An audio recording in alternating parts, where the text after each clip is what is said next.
talk about how that final drive with the field goal, and then I guess just not able to get it done there, and then not stopping it. Yeah, we just had a lot of chances to win that game, going all the way back to the first half, and we're down in the red zone too many times to come away with no points.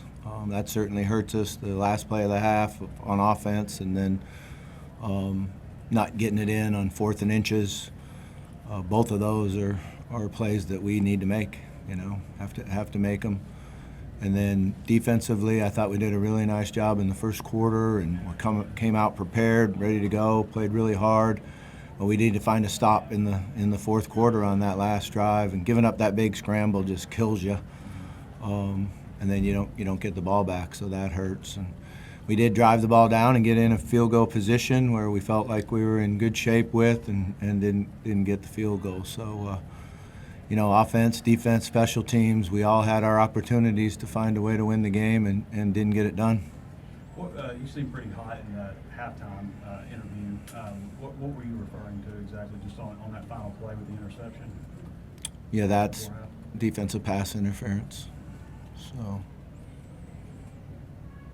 the plays on the goal line on this one that ended with the 4th and inches, what were the second, third, and fourth? What'd you see on those? Yeah, the first one we did a play that normally Braylon Russell carries it in the end zone, and Braylon wasn't with us today, and unfortunately he just slipped and fell. He did a good job running it in practice, and he's going to be a great player for us, but he just slipped and didn't get it in. And then we ran an off-tackle play that didn't get to off-tackle. Mike cut it back instead of getting to the track that we needed to be. And then we felt like we could get it in. We hadn't been stopped all year on the sneak, so we felt like we could get it in on that. That block punt to kind of get you guys going, scoring, it seemed like that energized the sideline quite a bit, did it? Yeah, they did a good job on that. We practiced it all week. We had the extra day on Sunday night, so we focused on blocking a punt. He did a great job in practice all week, working on it and working on the hitting it on time, but also working on the right technique to block it, scoop and score. He did a hell of a job. That was a really good play. Looked like you were also talking to the refs right before halftime after Taylor's interception in the end zone.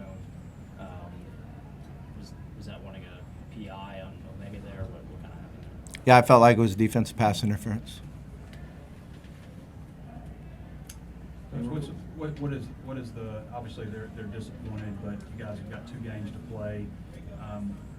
Obviously winning a game would be a big motivation. Is that just kind of the talking points with them moving forward? Yeah, I mean, what we need to do is just be persistent, and keep going and keep working at it, keep preparing the way they did and practicing the way you do.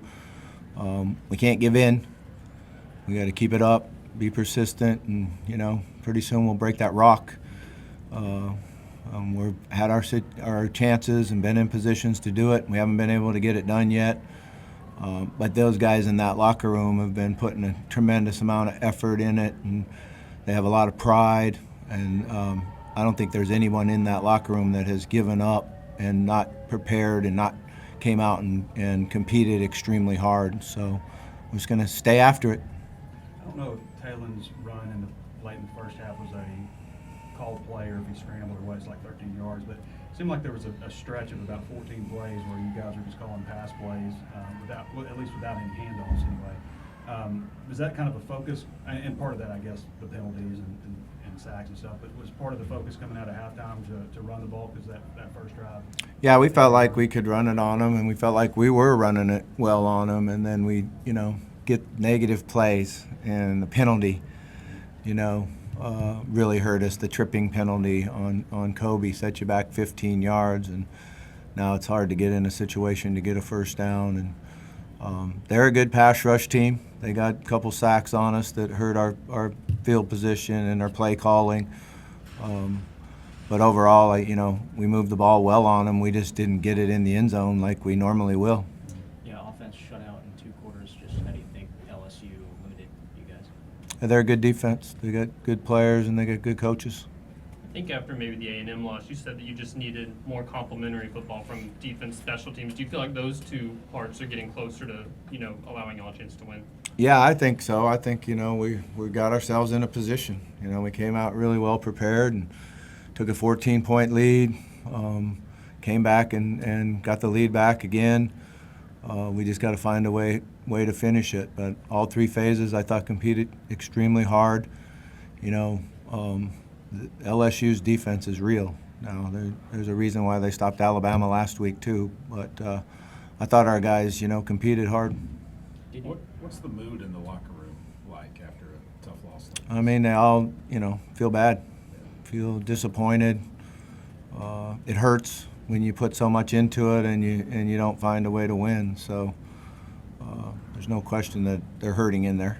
Did you take the energy on the sideline at halftime into the locker room? Seemed like the defense came out with a stop second half. Yeah, we wanted to get 3 and out and then take the ball and go score. So that was what we were talking about at halftime. And we got good field position. We got a really nice punt return by Cam and got ourselves in a position where we were there to win it. Any flashbacks to just being back in this building, taking an early lead? No. What'd you think of Van Buren going the whole way? No Nussmeier and his performance today. Yeah, I kind of felt like Nuss wasn't going to go when you read about the ribs. That's a terrible injury for quarterbacks. It's just very, very painful. Van Buren did a nice job. He made some big plays when the pressure was on. I thought we had him bottled up a number of times and were able to get off the field and do a good job defensively at times. But he ended up making the plays to score.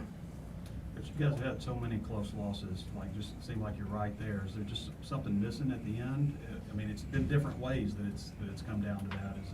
Is it a mentality? Is it just circumstances? Yeah, that's a hard one to figure out. You just keep working at it, and we got to find a way to win. We've had, like you said, different ways that we've lost games.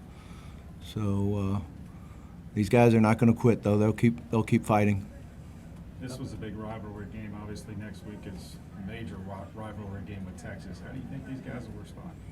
Yeah, I think we'll come back and work hard and get well prepared, and we need to learn a little bit about that rivalry between Arkansas and Texas. So we'll revisit the past a little bit, make sure everybody understands how big of a game it is to all the Razorback fans and all the Razorback alumni.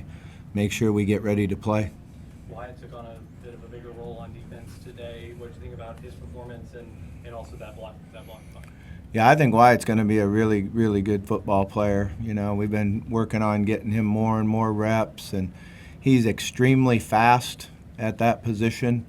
He's got great instincts, and before it's over with, he's going to play football for a long time. And then we saw, you touched on Cam Settles getting a touch. Courtney Crutchfield got to catch some guys that we haven't seen in a while. Do you feel like that's going to be something in these last couple of games that some other guys may get opportunities they haven't had so far this season? It could be. Courtney earned it in practice. He's been working hard and getting better in practice and had a really good week, and we rotated him in there. Made a really nice play when he got the opportunity, and Cam's a guy that, could have redshirted. He was starting on a lot of our special teams, and we asked him to keep playing, and he was good with that. And he's going to be a really good player too. He's tough, and he's a really good pass protector. So you don't feel bad putting him in the game because he can protect the quarterback. A couple times this season, offense has kind of hit a dry spell. How do you go about fixing that? Just keep pounding away.